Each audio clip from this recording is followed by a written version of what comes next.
Welcome to this video. I'm your teacher Prashant.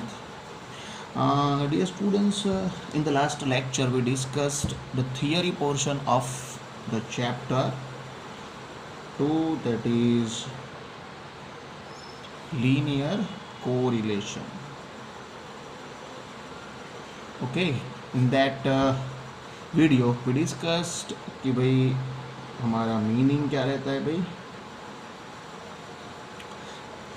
तो meaning क्या था कि भाई अगर दो चीज़ों में एक पर्टिकुलर वेरिएबल की वजह से अगर दूसरे वेरिएबल में अगर चेंज होता है तो वो दोनों वेरिएबल्स में कोई रिलेशन है, ऐसा एक मीनिंग था. फिर दूसरा हमने डिस्कस किया था कि भाई टाइप्स ऑफ कोरिलेशन. ओके, तो there are two types of correlation, एक पॉजिटिव कोरिलेशन, नेगेटिव कोरिलेशन. तो पॉजिटिव कोरिलेशन का क्या होता है कि if the changes are in the same direction, एक ही डायरेक्शन में अगर चेंज होते हैं तो उसको पॉजिटिव कोरिलेशन बोलते हैं. एक ही डायरेक्शन मतलब एक वेरिएबल इंक्रीज हो रहा है तो दूसरा भी इंक्रीज हो रहा है, एक वेरिएबल डिक्रीज हो रहा है तो दूसरा भी डिक्रीज हो रहा है, तो पॉजिटिव कोरिलेशन. दूसरा था नेगेटिव कोरिलेशन. उसमें क्या था कि भाई एक वेरिएबल में इंक्रीज हो रहा है तो उसके सामने दूसरा वेरिएबल डिक्रीज हो रहा है, यानी कि इनवर्स नेगेटिव कोरिलेशन. ठीक है ना. तो ये था टाइप्स ऑफ कोरिलेशन. और थर्ड हमने देखा था कि methods for calculation of correlation. ठीक है, methods for the calculation of correlation. So in this methods, so there are three methods for the calculation of correlation. Okay, और वो तीन मेथड कौन सी थी? फर्स्ट वाला था हमारा स्कैटर डायग्राम मेथड.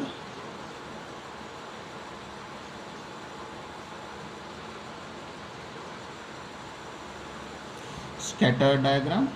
ओके, दूसरा मेथड था हमारा, वो था कार्ल पियर्सन.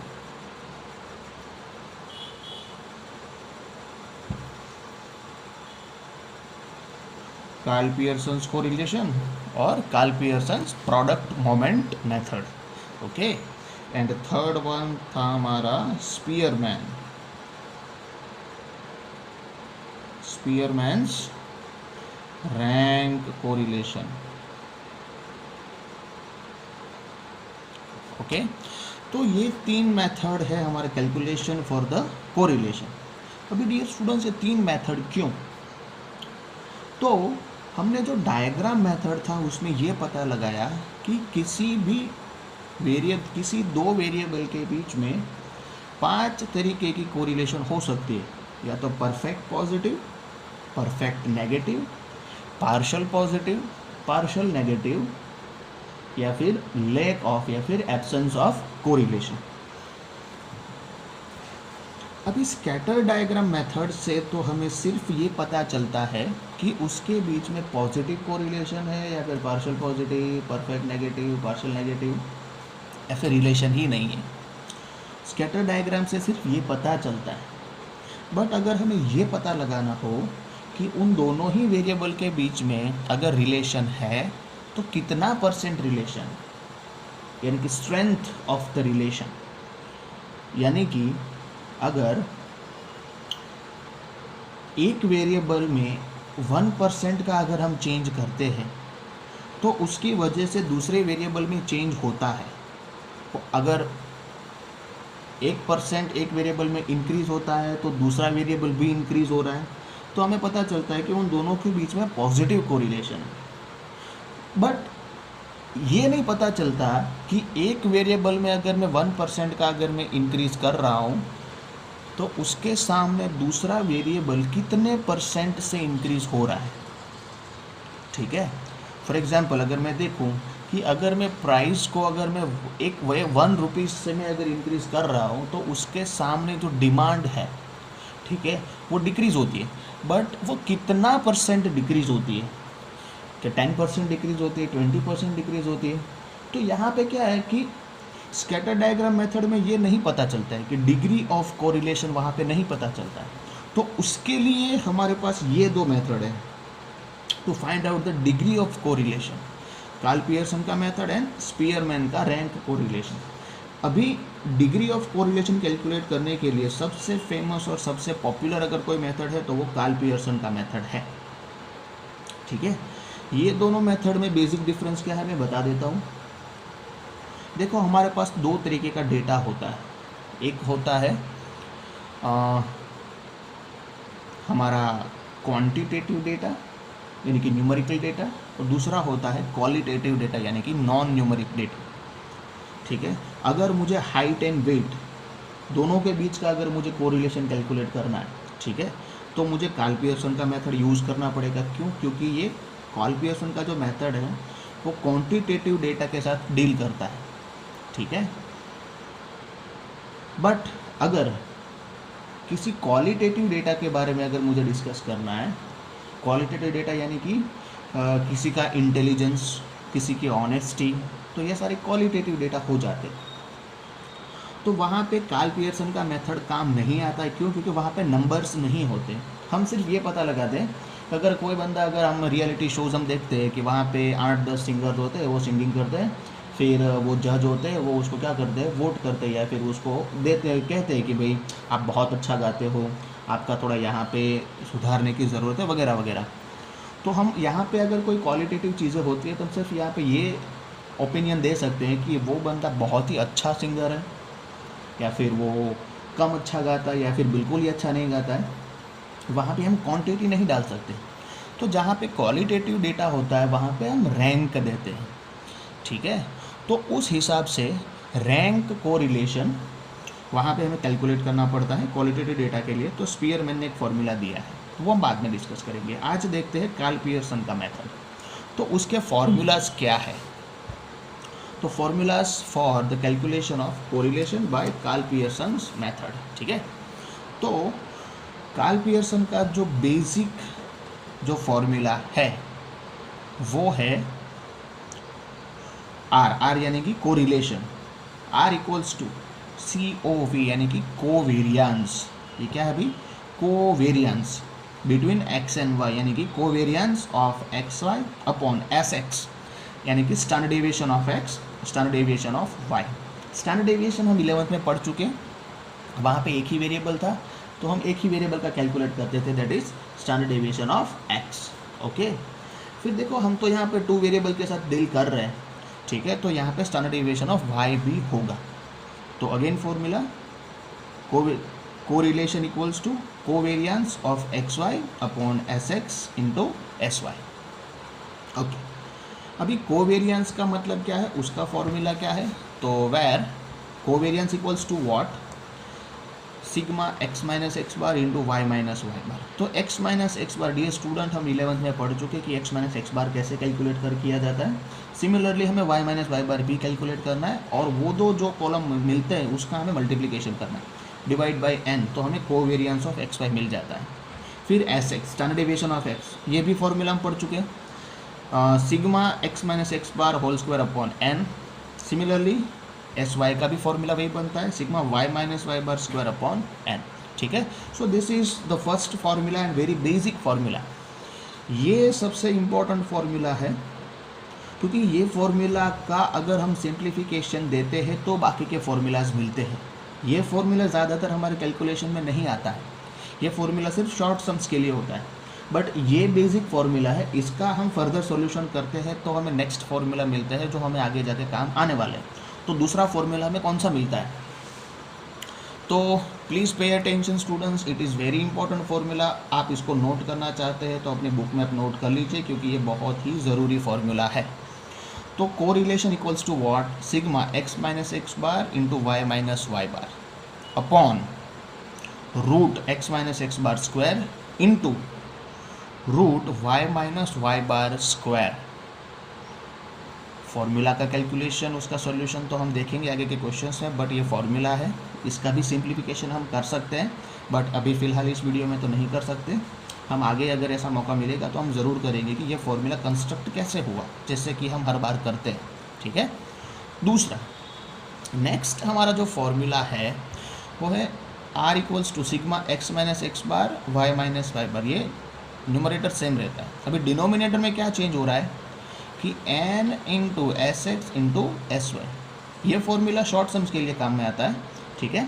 तो ये बड़े सम्स के लिए तो ये फॉर्मूला काम का नहीं है, बट शॉर्ट सम्स के लिए सारे फॉर्मूलाज इंपॉर्टेंट है, तो इसको भी हम नोट करेंगे।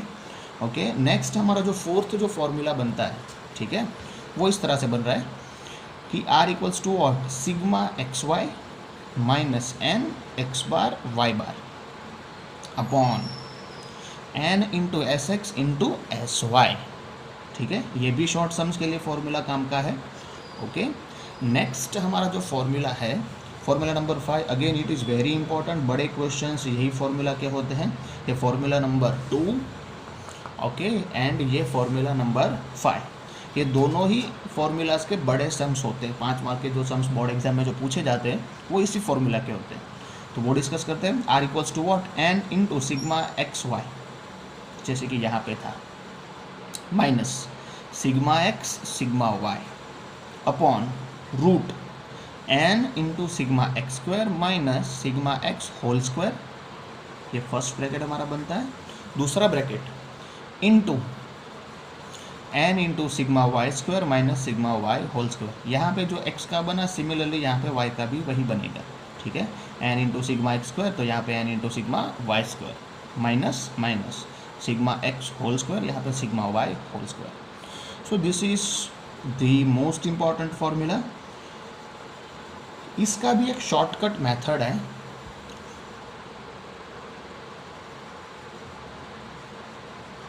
ठीक है। तो वो शॉर्टकट मेथड में हम क्या करते हैं कि x के प्लेस पे हम लेते हैं u, y के प्लेस में हम लेते हैं v, ठीक है। तो यहाँ पे हमें सिर्फ रिप्लेस करना है। x को रिप्लेस करेंगे u से, y को रिप्लेस करेंगे v से, तो वो हमारा फॉर्मूला बन जाता है आर यू वी, ठीक है ना, क्योंकि शॉर्टकट मेथड है।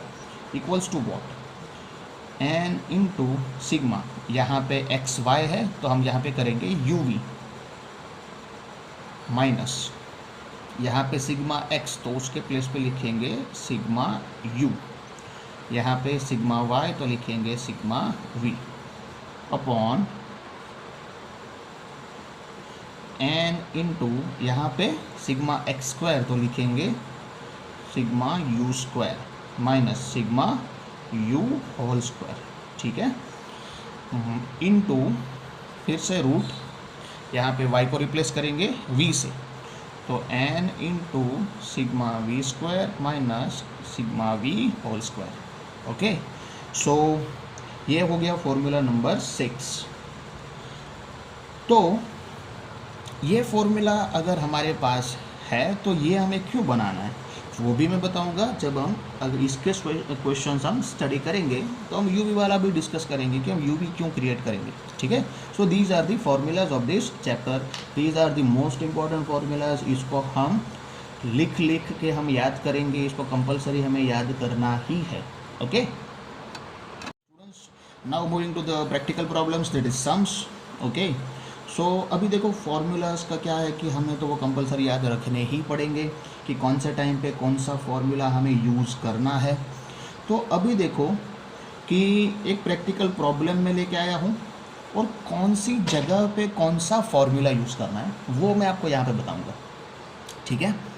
तो प्लीज़ पे अटेंशन, इस चीज़ को बड़े ही ध्यान से सुनिए, ध्यान दीजिए यहाँ पे, क्योंकि क्या होता है कि कई बार ना फालतू के क्वेश्चंस कर करके आप मुझे परेशान कर देते हैं, ठीक है। और ऐसे क्वेश्चंस होते हैं जिसका ज़्यादातर तो कोई लॉजिक नहीं बनता, ज़्यादातर स्टूडेंट्स ऐसे क्वेश्चन पूछते हैं, ठीक है। प्लीज़ पे अटेंशन हियर कि हमारा जो फॉर्मूला कैसे डिसाइड होता है कि कौन से फॉर्मूला का हम यूज़ करेंगे। ओके, तो एक मैं यहाँ पे प्रॉब्लम लेके आया हूँ, तो ध्यान दीजिए यहाँ पे कि भाई data of intellectual ability is given below. Intellectual ability, यहाँ पे क्वेश्चन तो थोड़ा बड़ा था बट वो पूरा क्वेश्चन मैं यहाँ पे नहीं लिख सकता, ठीक है। बट मैंने इस क्वेश्चन का जो क्रक्स है, जो मेन प्रॉब्लम है, वो मैंने यहाँ पे लिख दिया है, ठीक है। तो देखो क्या है कि इंटेलेक्चुअल एबिलिटी के लिए हमें डेटा यहाँ पे दिया हुआ है कि कौन सी एबिलिटीज़ की वो बात कर रहे हैं कि भाई रीडिंग आवर्स एंड मार्क्स। कि रीडिंग आवर्स यानी कि अगर एग्जामिनेशन के टाइम पे कोई जो स्टूडेंट होता है उसके रीडिंग आवर्स एंड वो जो मार्क्स जो मिलते हैं वो उसके मार्क्स, क्या दोनों के बीच में कोई रिलेशन होता है? तो देखो यहाँ पे हम एक सिंपल सा एक इंटरप्रिटेशन कर सकते हैं कि जितने रीडिंग आवर्स ज़्यादा होते हैं ज़्यादातर केस में मार्क्स भी हमें ज़्यादा ही मिलते हैं, ठीक है।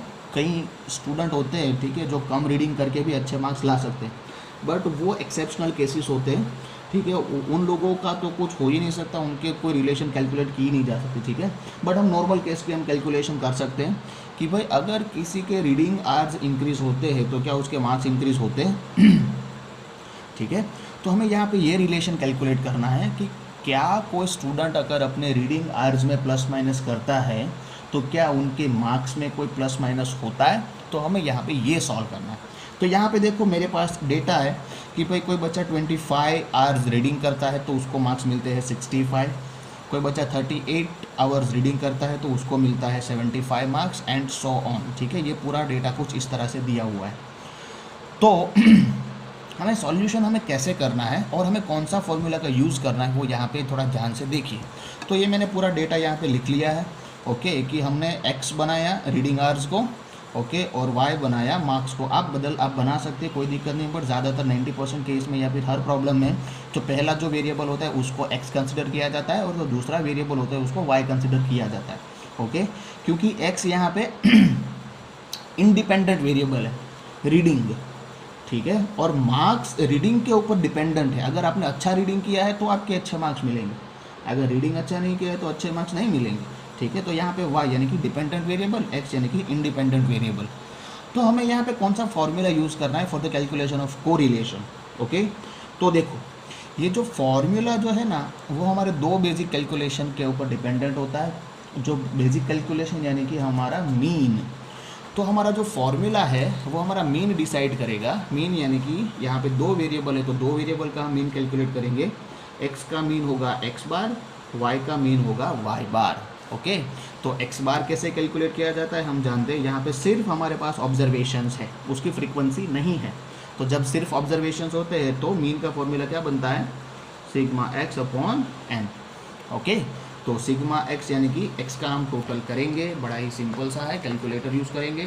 25 plus 38 plus 30 plus 28 plus 34 plus 40 plus 36, तो हमारा जो टोटल मिल गया वो 231 मिला। तो लिखेंगे 231 अपॉन n यानी कि नंबर ऑफ 231, ओके।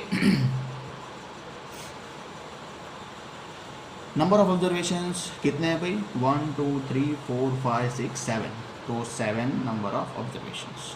तो 231 अपॉन 7 डिवाइड बाय 7, तो 33 हमारा मीन मिला 33, ओके।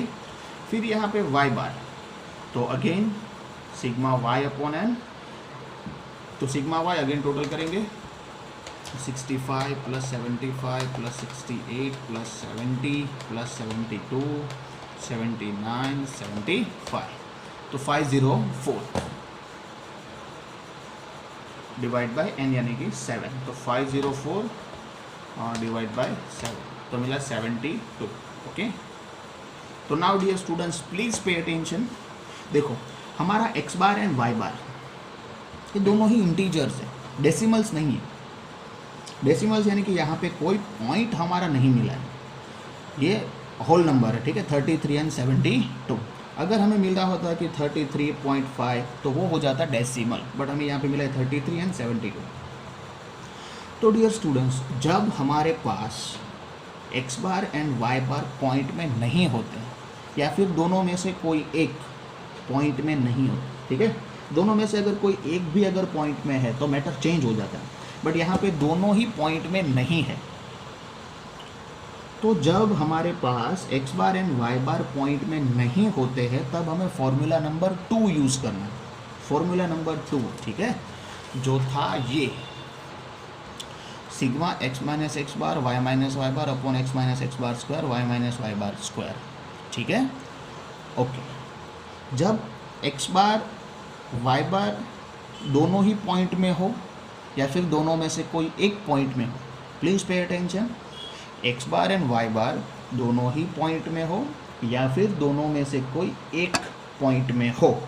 मतलब कि अगर हमें एक्स बार एंड वाई बार में अगर कहीं पर भी हमें पॉइंट दिखता है तो हमें ये फॉर्मूला यूज़ नहीं करना है, हमें फॉर्मूला नंबर 5 यूज़ करना है या फिर फॉर्मूला नंबर 6 यूज़ करना है, दैट इज शॉर्टकट मेथड। ठीक है, दोनों में से कौन सा फॉर्मूला यूज़ करेंगे, जब ऐसा कोई प्रॉब्लम आएगा तो वो भी डिस्कस करेंगे, बट फिलहाल के लिए तो सिर्फ यही डिस्कस करेंगे कि अगर पॉइंट नहीं है तो फॉर्मूला नंबर 2, अगर पॉइंट है तो फॉर्मूला नंबर 5। कहाँ पे, एक्स बार एंड वाई बार में।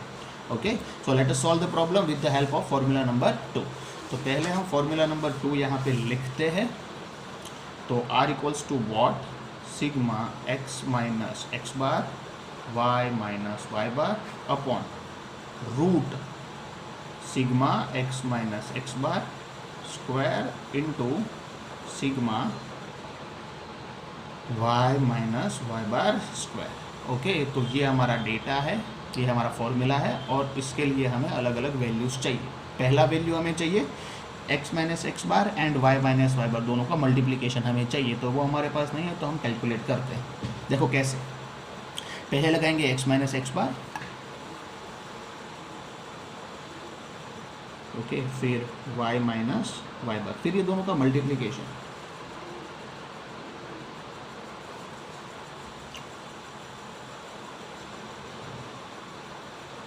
x minus x bar into Y minus Y बार। ओके, काम हो जाएगा हमारा। देखो फिर हमें चाहिए एक अलग column, that is x minus x bar square. तो हमें x माइनस एक्स बार यहाँ से मिलेगा, उसका हम स्क्वायर करेंगे, x minus x bar square. Okay, फिर लास्ट वाला कॉलम बनाएंगे y minus Y bar square. Okay, in that way. तो पहले कैलकुलेट करेंगे x माइनस एक्स बार। तो हम जानते हैं डियर स्टूडेंट्स कि x माइनस एक्स बार कैसे कैलकुलेट किया जाता है, जो हम 11th में कर चुके हैं, बट मुझे पता है कि आप डेफिनेटली भूल गए होंगे। ठीक है, तो फिर से एक बार बता देता हूँ। x माइनस एक्स बार हमारे पास है 33, x भी हमारे पास अवेलेबल है, तो x माइनस एक्स बार, x माइनस एक्स बार, x माइनस एक्स बार। ठीक है, तो इन दैट वे तो हमें क्या करना होता है कि 33 में से सब कुछ माइनस करना है, तो 33। ओके, तो करेंगे यहाँ पे 25 माइनस 33 मिलेगा -8। ओके, फिर 38 माइनस 33 तो मिलेगा 5। 30 माइनस 33, ओके, तो मिलेगा -3। ओके, 28 माइनस 33 तो मिलेगा -5। 34 माइनस 33 तो मिलेगा 1। 40 माइनस 33 मिलेगा 7 एंड 36 माइनस 33 मिलेगा 3। Similarly y minus Y bar, तो 72 है हमारे पास, 72। ओके, उसको करेंगे 65, 65 माइनस 72 तो 65 तो मिलेगा -7। 75 माइनस 72, ओके, मिलेगा 3। 68 माइनस 72 मिलेगा -4। 70 माइनस 72 मिलेगा -2। ओके, फिर 72 माइनस 72 मिलेगा 0। 79 माइनस 72 मिलेगा 7।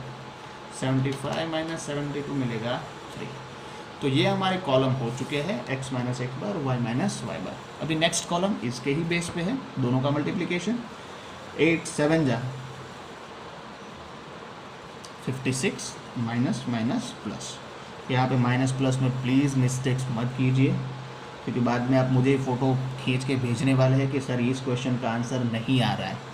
मैं हर वीडियो में मैं बताता हूँ कि dear students please listen carefully, data को अच्छे से रीड कीजिए। आपका अगर आंसर नहीं आ रहा है तो आप फिर से सॉल्यूशन कीजिए, 3-4 बार सॉल्यूशन कीजिए। नहीं आता है तो 5th टाइम आप मुझसे पूछिए। बट आप क्या करते हैं, एक बार अपने तरीके से अच्छा खासा रीड करते हैं, नहीं करते पता नहीं, रीडिंग कर लेते हैं, उसके बाद आप सोल्यूशन करते हैं, आंसर नहीं आता तो आप मुझे फ़ोटो खींच के भेजते हैं कि सर इस क्वेश्चन का आंसर नहीं आ रहा है, without any kind of careful reading. So again I am intimating you, please read carefully the data, minus plus में अच्छे से ध्यान दीजिए, उसके बाद आप कोई आगे का सोल्यूशन कीजिए।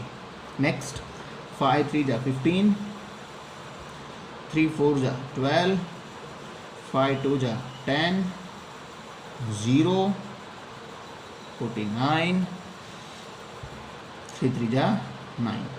Okay, next x minus x bar का स्क्वायर करेंगे। तो x माइनस एक्स बार है हमारे पास, उसका स्क्वायर करेंगे। 8 का स्क्वायर 64, 5 का 25, 3 का 9, 5 का 25, 1 का 1, 7 का 49, 3 का 9। Okay, y minus Y bar का स्क्वायर। ओके, तो 7 स्क्वायर 49, फिर 3 स्क्वायर 9, 4 स्क्वायर 16, 2 स्क्वायर 4। ओके, फिर 0 स्क्वायर 0, 7 स्क्वायर 49, 3 स्क्वायर 9। ओके, तो अभी सिर्फ क्या करना है, फॉर्मूला में वैल्यूज़ डालने के लिए इन सब का मुझे क्या चाहिए, समेशन चाहिए, सिग्मा सिग्मा सिग्मा। तो टोटल कर लेते हैं।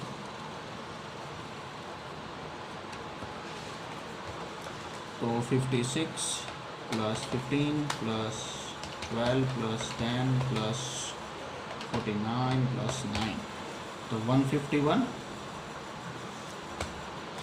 64, 25, 9, 25, 149, 9, 182। Okay, 10 49 plus 9 plus 16 plus 4 plus 49 plus 9, 136। Okay, अभी वैल्यूज डालेंगे फॉर्मूला में। Sigma x minus x bar Y minus x bar 151। Okay, then 182 X minus x bar का square, that is 182 into Y minus Y bar का square, that is 136। Okay, तो 151 upon, ये दोनों को multiply कर देते हैं, कोई फ़र्क नहीं पड़ता है क्योंकि ये दोनों मल्टीप्लाई के रूल में। 182 मल्टीप्लाई 136। ओके, अभी इसका तो हमें क्या चाहिए, रूट चाहिए ना, तो रूट कर लेते हैं कि भाई 157.3276। प्लीज़ स्टूडेंट्स पहले 4 डिजिट लिखिए, फिर उसको आप राउंड फिगर करेंगे। यहाँ पे राउंड फिगर नहीं करना होता है क्योंकि 151 के डिवीज़न के रूल में है, तो पहले हम उसको डिवाइड करेंगे। 151,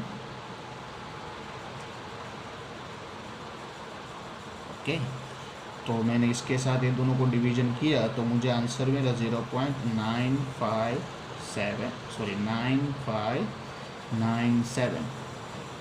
ओके, 9597। ठीक है, अब इसको हम राउंड फिगर कर सकते हैं, ये बन जाएगा 0.96 आर। आंसर हमें पॉजिटिव मिला है, तो इसको इंटरप्रेट कैसे करेंगे। ओके, इंटरप्रिटेशन के लिए क्या करना होता है,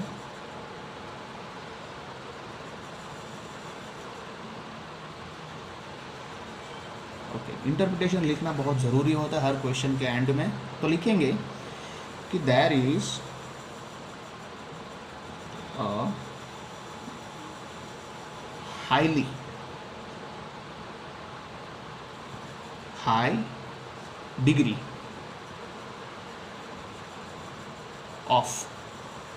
high degree of positive correlation between reading hours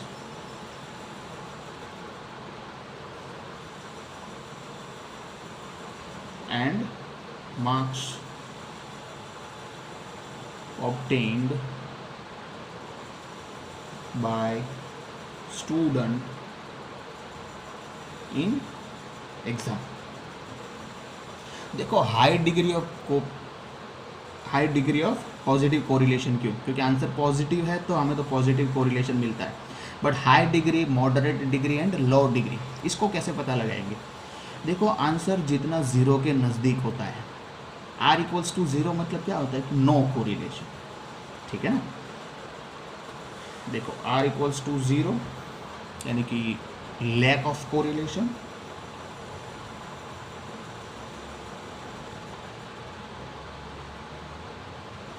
फिर r इक्वल्स टू 1 यानी कि perfect positive correlation, okay, and r equals to -1 यानी कि परफेक्ट नेगेटिव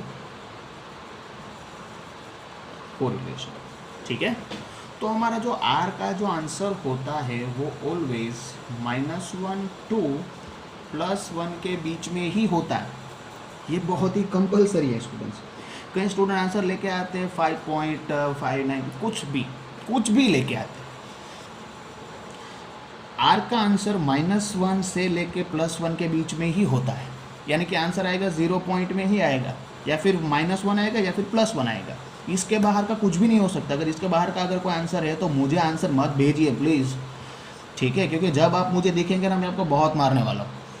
प्लीज़ मैं करूँ, ठीक है, क्योंकि प्रॉब्लम क्या होता है कि स्टूडेंट्स आंसर कुछ भी भेज देते हैं। अगर आंसर आपका -1 या फिर +1 के बीच में नहीं है, ठीक है, तो आपका आंसर गलत है। आपको रीड फिर से करना पड़ेगा, आपको फिर से कैलकुलेशन करने पड़ेंगे, आपको अपना कैलकुलेशन चेक करना पड़ेगा, ओके। तो प्लीज़ स्टूडेंट्स यहाँ पे थोड़ा ध्यान दीजिए कि हमारा जो r का जो आंसर होता है वो -1 टू +1 के बीच में ही होता है कंपलसरी। अगर इसके बाहर का अगर कोई भी आंसर आ रहा है तो आप खुद ही क्वेश्चन को रॉन्ग कर दीजिए, क्योंकि वो आंसर रॉन्ग ही होता है, ठीक है, क्योंकि ये 1 यानी कि 100%, ओके, यहाँ पे 100% या तो परफेक्ट नेगेटिव या तो परफेक्ट पॉजिटिव जा रहा है, परसेंटेज 100 के बाहर नहीं हो सकते। Are you getting? तो क्या होता है कि अगर आंसर माइनस में आ रहा है तो नेगेटिव कोरिलेशन, आंसर प्लस में आ रहा है तो पॉजिटिव कोरिलेशन, ठीक है। अभी मैंने लिखा है यहाँ पे high degree of positive correlation. High degree यानी कि देखो ये 0.96 यानी कि ये 96% हुआ। इसको अगर 100 से मल्टीप्लाई करेंगे तो 96% हो जाएगा। 96% यानी कि 100 के काफ़ी नज़दीक है, तो हाई डिग्री हो गया, okay.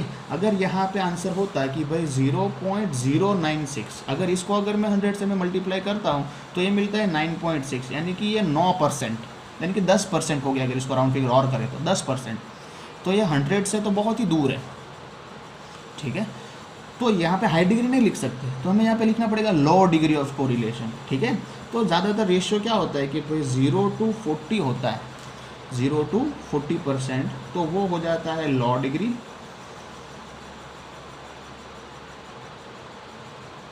Low degree of correlation. फिर 40 to 75, ठीक है, तो ये हो जाता है मॉडरेट डिग्री, मॉडरेट यानी कि एवरेज। और 75 to 100% तक का रिलेशन हो जाता है हाई डिग्री, ठीक है ना।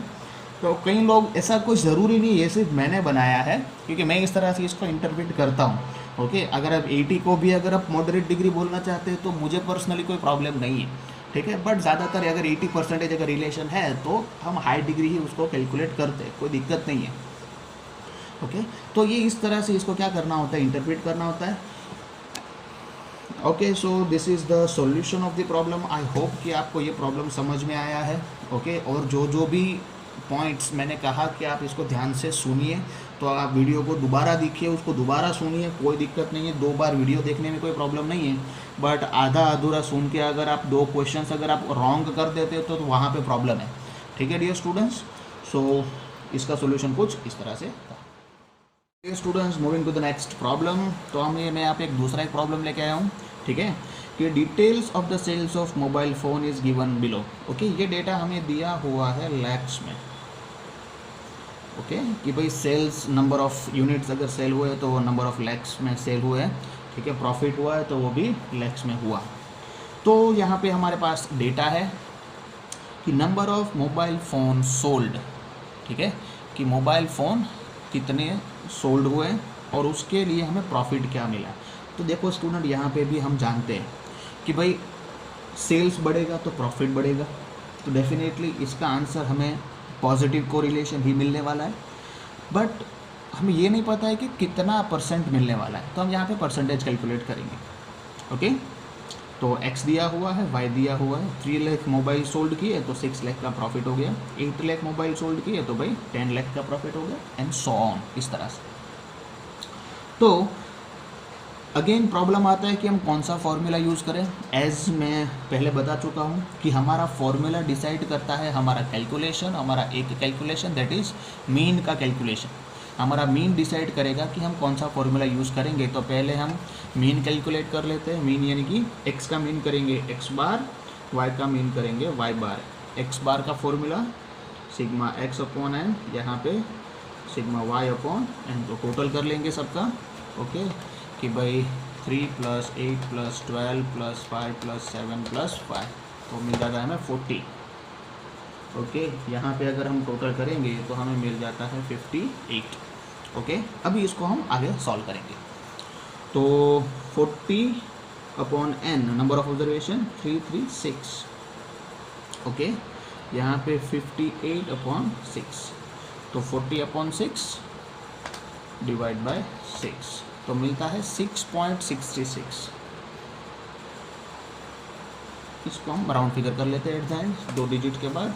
यहाँ पे है भाई 58 अपॉन 6, 58 अपॉन 6, तो मिलता है 9.66, तो 9.667। इसको भी हम राउंड फिगर कर लेंगे। देखो स्टूडेंट्स, यहाँ पे आंसर किस में आता है भाई, पॉइंट में। तो क्या हम फॉर्मूला नंबर 2 यूज़ करेंगे जो हमने पिछले क्वेश्चन में यूज़ किया था? नहीं, बिल्कुल नहीं करेंगे, क्योंकि हमने वहाँ पे ऐसा डिसाइड किया था कि जब आंसर पॉइंट में होता है तो फॉर्मूला नंबर 2 यूज़ नहीं करना है, फॉर्मूला नंबर 5 यूज़ करना है। ठीक है, ये वाला n into sigma x y, sigma x, sigma y, ये वाला फॉर्मूला जो है वो हम यूज़ करेंगे। तो हम पहले फॉर्मूला लिख लेते हैं, उसके बाद उसके कौन से वैल्यूज़ हमें चाहिए वो भी लिख लेते हैं। तो फॉर्मूला लिखेंगे यहाँ पे R = n into sigma x Y minus sigma x, sigma y upon root n into sigma x square minus sigma x whole square into root n into sigma y square minus sigma y whole square. Done. तो ये formula में मुझे कौन सी values चाहिए, उसके हिसाब से हमें कॉलम बनाने होते हैं। पहले कॉलम कभी नहीं बनाने होते, स्टूडेंट हर बार यही गलती करते हैं, पहले कॉलम बना देते उसके बाद फॉर्मूला लिखते हैं। ऐसा मत करो प्लीज़, पहले कौन सा फॉर्मूला अप्लाई होने वाला है वो देख लो और उस हिसाब से कॉलम बनाने होते हैं। ओके, तो पहले तो हमें चाहिए सिग्मा एक्स वाई यानी कि एक्स एंड वाई का मल्टीप्लिकेशन। तो एक्स वाई का कॉलम बना लेते हैं हम, यहाँ पे बनाएंगे एक्स वाई। दूसरा है सिग्मा एक्स जो हमारे पास ऑलरेडी है, सिग्मा वाई वो भी हमारे पास है। सिग्मा एक्स का स्क्वायर हमारे पास नहीं है तो उसका कॉलम बना लेते हैं, तो एक्स का स्क्वायर। ओके, फिर देखो सिग्मा एक्स वो हमारे पास है तो उसका स्क्वायर कर देंगे, कॉलम की कोई ज़रूरत नहीं है।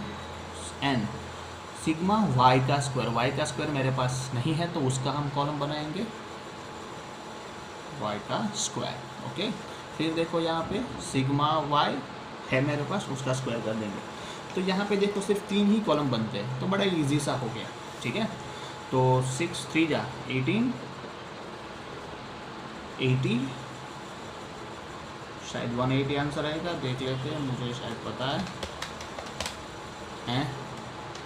12 × 15, यस 180 ही आता है।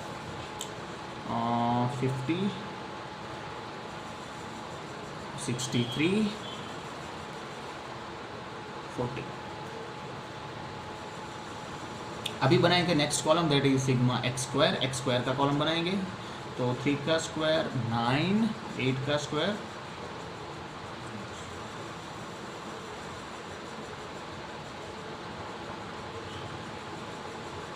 ओके, सो सबका स्क्वायर कर दिया हमने। अभी y का स्क्वायर यानी कि ये 6 का स्क्वायर 36, 100, 225, 100, 81 एंड 64। तो ये हो गया स्क्वायर। अभी सिर्फ क्या करना है, सिर्फ का टोटल करना है, तो टोटल भी कर लेते हैं, हो जाएगा वो भी काम हमारा। तो करेंगे 18 + 80, 180, 50, 63 एंड 40, 431। ओके, फिर एक और टोटल करेंगे 9, 64, 144, 25, 49, 25। ओके, लगाएंगे 316। ओके, चलो अभी एक और कॉलम का टोटल करना है।